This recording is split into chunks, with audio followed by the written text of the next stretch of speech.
2026. There wasn't a lot of deer talk today, but No. here's what I can tell you of what we are going to talk about.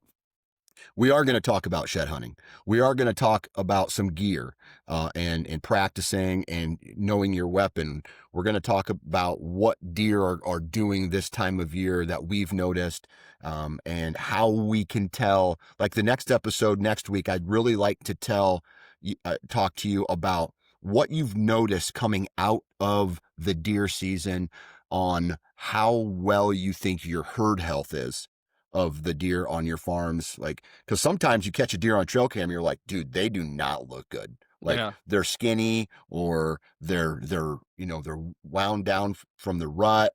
I'm not seeing that right now, but we're going to get into a lot more detail about that leading up from. So this episode was kind of a stage setting episode for us of what we plan on doing the rest of the year.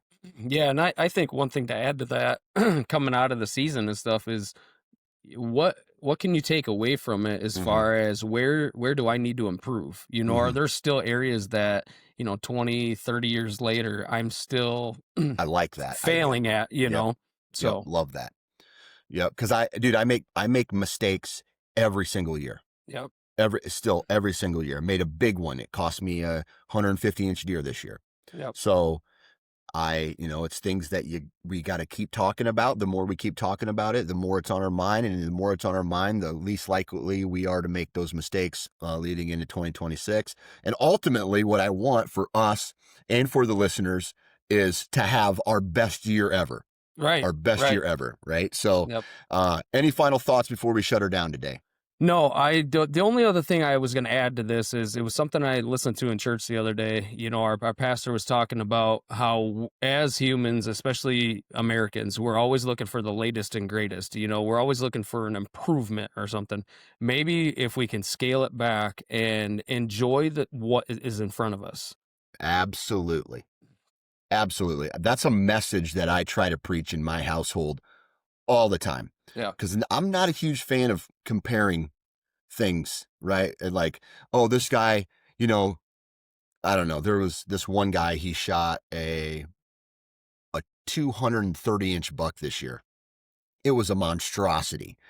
The guy had like 4,500 acres that this guy owns and manages for deer. And it's ridiculous. It's one of the biggest farms in Iowa. And he has like every year he's got like 200-inch deer on the farm, right?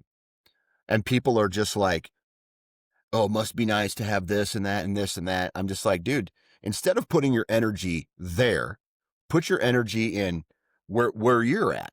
Right. And be happy with what you have. Right. And block out, if that guy's causing you problems, block him out and just focus on what you have. You're going to live a happier life. So I support that comment 100%. Yep. Right? Yep. All right. So huge shout out one more time to our partner at Code Blue Scents. Go check out what we've talked about there.